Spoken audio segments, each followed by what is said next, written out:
don't think we disagreed on anything at all. I think the big difference, if you will, is that we're on really kind of opposite ends of the spectrum.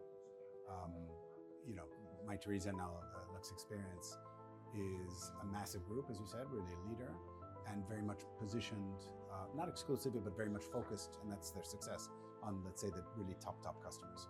We are a retailer and a brand that is, first of all, not just focused on fashion, but on lots of other things, focused on a mixed intersection of fashion, probably more accessible and inclusive fashion, with performance sports, with home, with food, beauty. It's a much more varied and, let me say, younger, for lack of a better word, type of positioning. So it's very hard to compare them, but I think in terms of the general future, we very much agree that it's bright. This year is really positive so far. And multi-brand has a very powerful place, always has, and I think it always will, in an evolving way.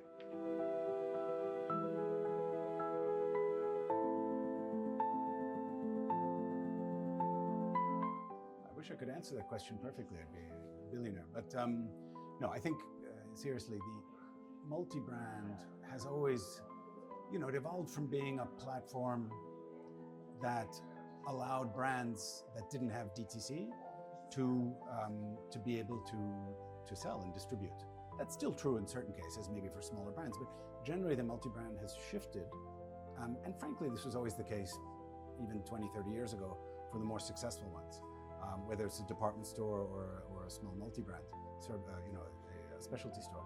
It's all about the mixing of brands. It's not about the sum of the brands. It's about how you mix them together, the styling, therefore the curation, the mixing of, like we do, and we're quite unique in that regard, of mixing things that aren't, again, just fashion, but many more things. And I think that's a really powerful place, regardless what level, in terms of price, you might sit on.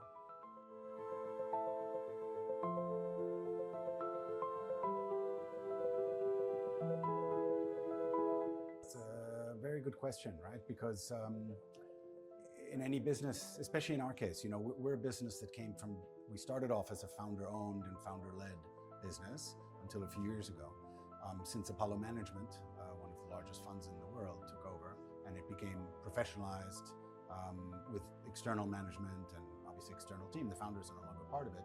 You still want to keep that magic, which in some cases is not well defined, right? So you need to define it. It needs to be crystal clear. You need to know which customer or couple of customer types you're going after. And it can't just be intuitive, but we do try to act very much like a startup, entrepreneurial business. And in fact, the type of managers we bring in are often ex-entrepreneurs and on my exec team, or certainly with a very strong entrepreneurial mindset. So I would answer that in two levels, right? One is being very true to the values that created End, but being very sharp about defining what that means so that it's clear for the customer. And number two, I think the general attitude and rapidity that an entrepreneur would have.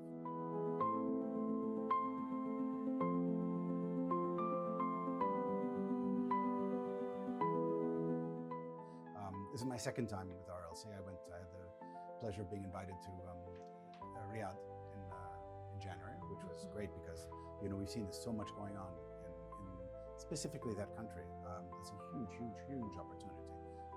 And I think most people I don't see it either, exactly what it's going to be. But there's a massive opportunity. So I think this type of conference, which has roots also in that part of the world, I think is very, very relevant. I like that kind of, it is an international and global conference, but there is a certain influence coming from a very specific, from the kingdom, which I think is super interesting.